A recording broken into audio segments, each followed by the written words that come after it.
All right, welcome. Okay, so hi, Marni. How are you today? Welcome to the Overcome Yourself podcast.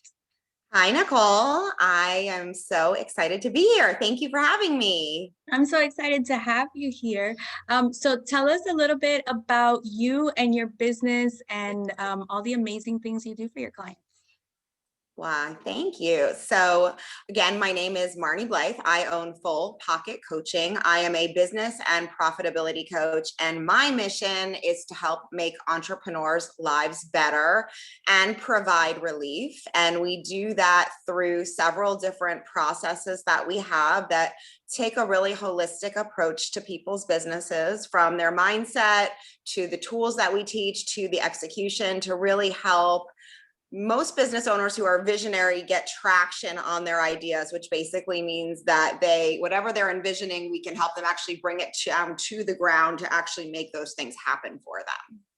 I love that because I am that visionary entrepreneur. So I have a little bit of a harder time with the day-to-day dealings. So I absolutely love that you help people like me to really get things done. That And is exactly it. Yes, so. love it. So was there ever a time in your business, Marni, when you had to overcome yourself to succeed at something? Oh, girl, that's been the story of my life.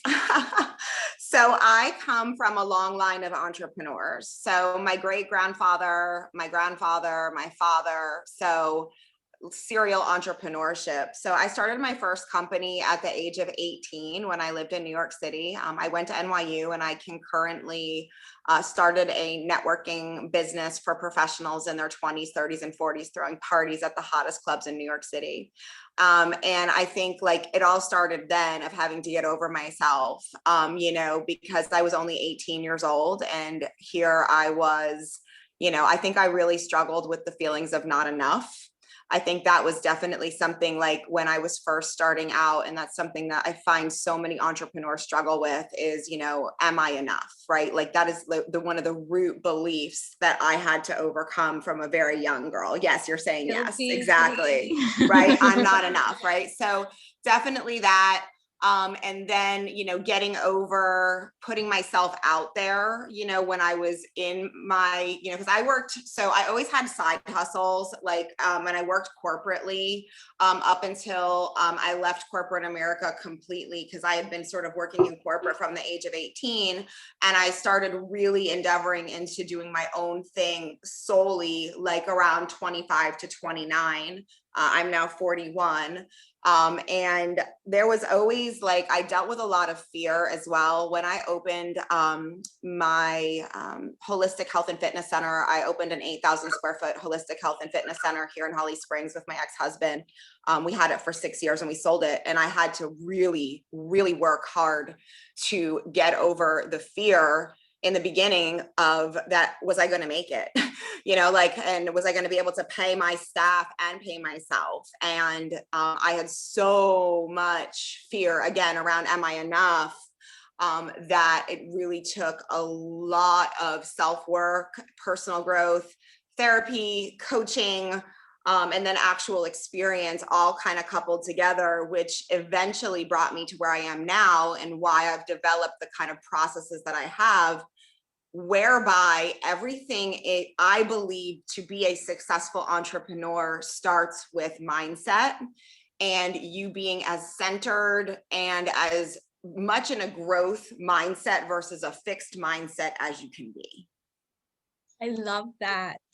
And I saw, totally random, but I saw that you were reading through essays, if I'm not mistaken, because you're giving away a scholarship. Is that correct?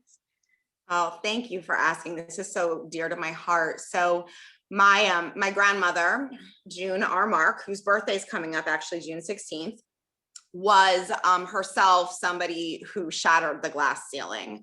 My grandmother, like myself, went to New York University. She graduated with a degree, her bachelor's in accounting, at a time where not a whole lot of women were doing that. And my grandmother always instilled upon me the value of education. And she was a huge part of helping me being able to go to college, along with financial aid and scholarship, because unfortunately my family went through a lot of financial struggle when I was a young girl. And I would never have been able to afford to go to such a university had it not been for the planning of my grandmother, and then my mom with financial aid and then getting scholarships. So my grandmother, when she passed away, little did we know, but she had been setting up a foundation, a legacy, the June R. Mark Foundation. And so my sister, my mom, and I now have the privilege of being able to award five $5,000 scholarships to senior girls in high school, who will be pursuing a career either in STEM, medical, business, and who have a financial need, and who really want to go and take on the world. So, I mean, we have a girl who wants to be a neurosurgeon. We have a girl who wants to be a naturopath doctor, physical therapist, engineer. And wow, the essays, the leadership, I'm getting chills just telling you about it. It was just an absolute honor to do this. So continuing my grandmother's legacy of helping young women to know that we can work together, we can support one another, we rise on the shoulders of the women who came before us to be able to move forward and make our mark and help others in the world. I love that so much. And I was going to tell you, I want to be like you when I grow up. I want to be able to do things like that. I think that's amazing. Oh, That you're bless just putting that. that forward. So thank you for doing that. Yeah, well, thanks to my grandmother, this is really, we're continuing her legacy. And then one day, I hope that we'll be able to have a legacy that I will leave as well. That's awesome. You do And you have a will do legacy. too. Yes. And you will too, Nicole. You will too. Oh my Absolutely. goodness. Thank you. Now, you mentioned this a little bit about mindset. So one of the things I talk about is I had to learn to practice gratitude to really be able to not only enjoy my life, but actually enjoy the goals that I set and stuff. So do you agree with that? Do you find that gratitude has been a big part of your entrepreneur journey? Oh my gosh, absolutely. 1,000,000%.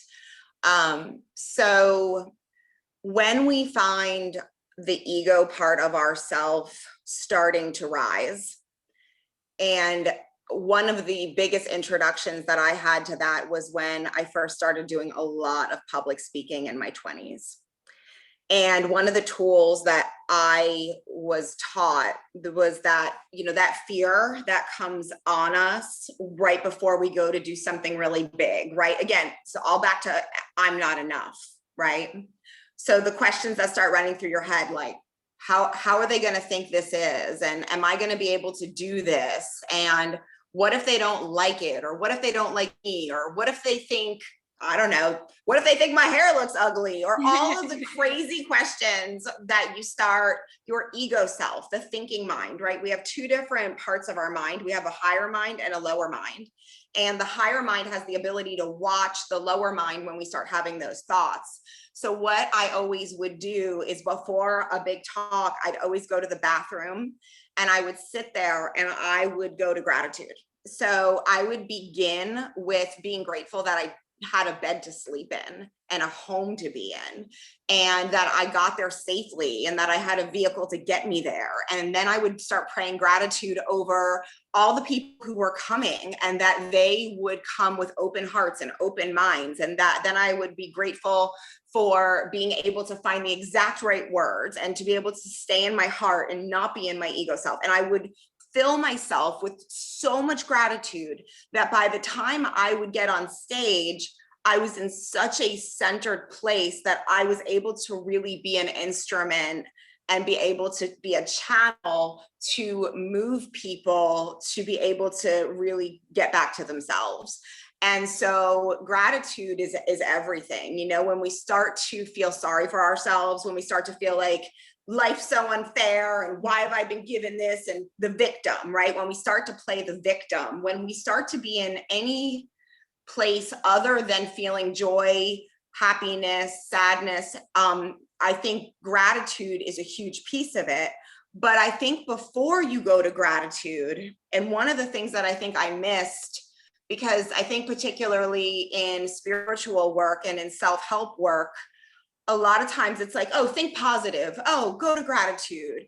But I think a lot of times we miss something, and I missed this for a long time, and that's feeling your feelings and allowing yourself to be uncomfortable. Because if you do not do the work of allowing yourself to feel and understand what the belief is behind the feeling, any amount of gratitude will never work, because you have not gotten to the root cause of what is creating this empowerment.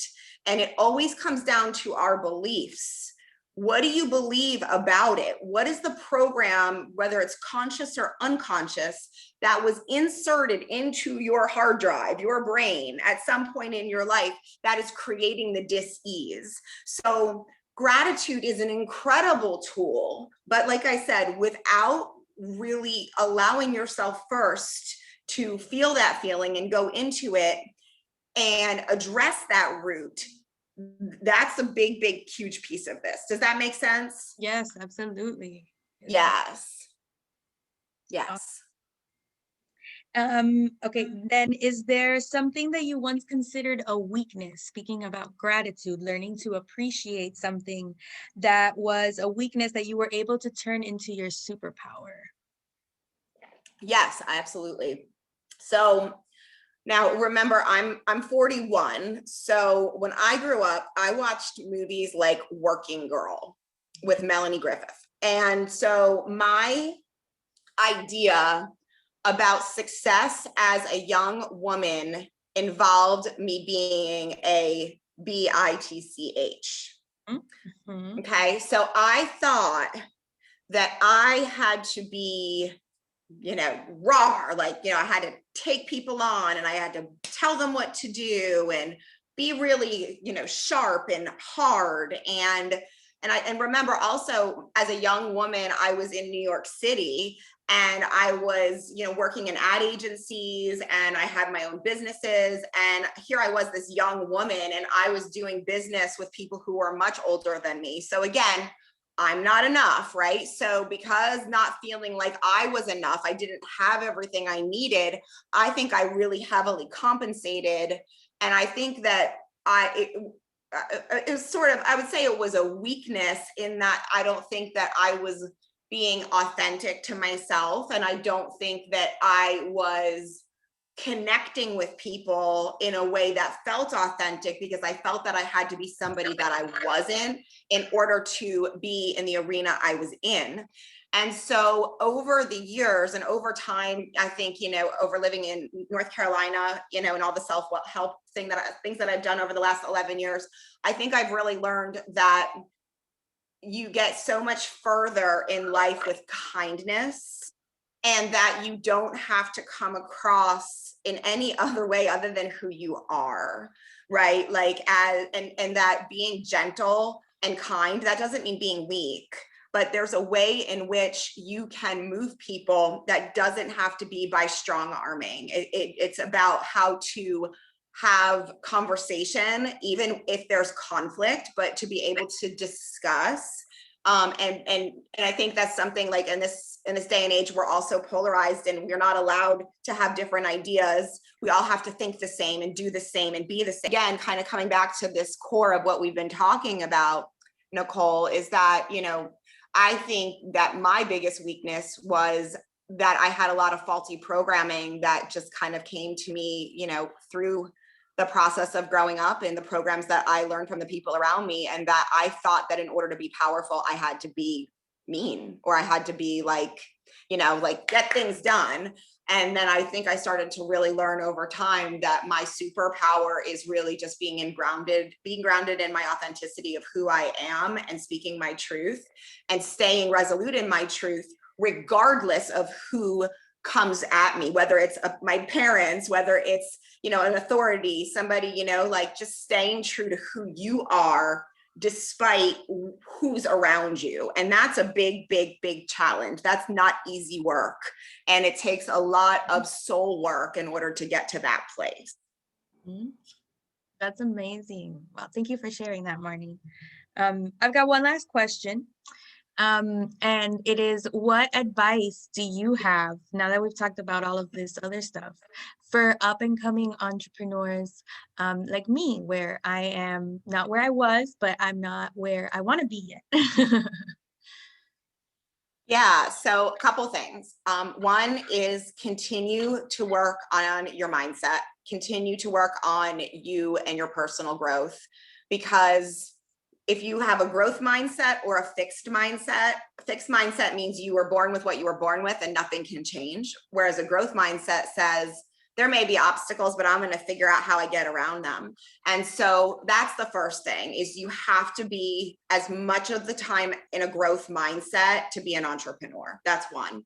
Two is you really have to learn how to work on your business and not always in your business.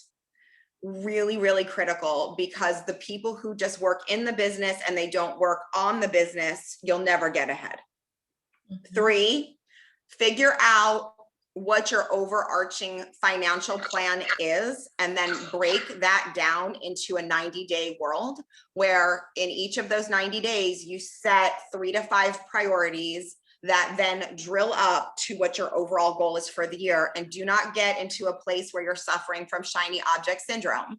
Shiny object syndrome says that you are going to lose focus every single time and be off to the races into something else. So set what you're going to do and keep yourself accountable and work on your business every single week. Next, I've lost what count I'm on, but next is do the work to really set the foundation for your company. Physically write them down, and I put them everywhere. Make that be how you hire people, how you make every single decision.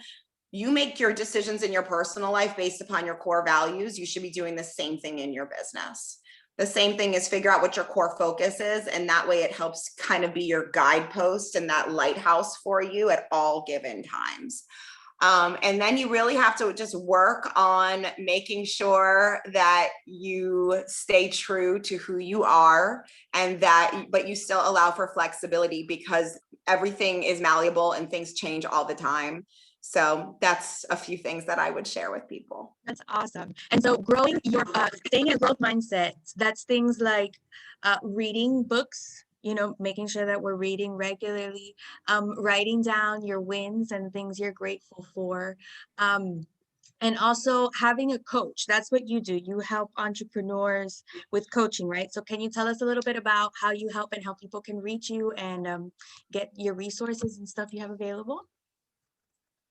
Yeah, absolutely. So real quick though, I want to just make the point that sometimes you can go into information paralyzation, and that it can be, oh, let me read this and let me do this course and let me take this, but you never actually do anything. You don't actually move. So it's not just about continually reading stuff and whatever. You have to actually get out there and do it, right? And then you execute, so it's mindset, tools, execution, evaluation, traction. So you're constantly evaluating to see what else you need to do to move that needle to get that traction. So yes, I do love working with entrepreneurs. I specialize in working with small business owners. And I can work with solopreneurs. I work with large teams. I do have a big specialty in working with people in medical, but that doesn't mean I only work in that way. And I don't do contracts. I'm not a big contract kind of a girl. My whole thing is let's work together as long as it makes sense for you and for your business. So we normally start out with a 2-hour strategy session, which really starts to help to set the foundation for your business. We'll look at what your overarching strategic financial goals are, although not everything is about money. money. We also want you to have life-work balance, not have a toxic environment that you're working in. So we'll make sure that we help kind of align all of those sorts of things. And then we'll check in and we'll set up a plan based upon what you need. Some people need me every week. Some people need me twice a month. Some people need me every other month, and whatever sort of works for them, I know that it will work for us too. So yeah, I'm fullpocketcoaching.com. You can find me on Facebook. You can find me on Instagram. You can find me on LinkedIn. Feel free to connect with me directly. My email address is marni@fullpocketcoaching.com. And thanks for the opportunity to chat with you, Nicole. I'm so proud for you and for all the amazing things that you're doing in your world. And it's been a great pleasure getting to have the opportunity to coach you a couple of times. So thank you for that. Oh, thank you, Marni. No, the pleasure and the honor is all mine. I'm humbled that you would take the time to sit down with us and share. And I'm so excited to see what both of us are going to be doing in the next coming months and years, because I know we've got some big things in the works. So I'll make sure all your links are available in the show notes. And I'm super excited. You, what is it you're going to go do now? You told me you're doing a new sport now. Yeah, so I'm learning to play golf. So through the Holly Springs Chamber, we did an all-day women's golf clinic, and I loved it. So I'm going to take a private lesson because I'm getting to actually go to Southern California for Memorial Day weekend with my fabulous boyfriend, Jared, and we're going to go play golf on the ocean. So I want to embarrass myself. So girlfriend's got to learn a little bit more over here. I love it. You're doing great things professionally, and I love that you're doing great things like personally. Like, that's healthy to be getting out there. So I love talking to entrepreneurs who've got it going on, man, like you. I love it. So thank you so much for taking the time to talk to us, Marni. And I'll talk to you soon. We'll see each other on social media then. Okay. Thank you. Thank you so much. Have a great day.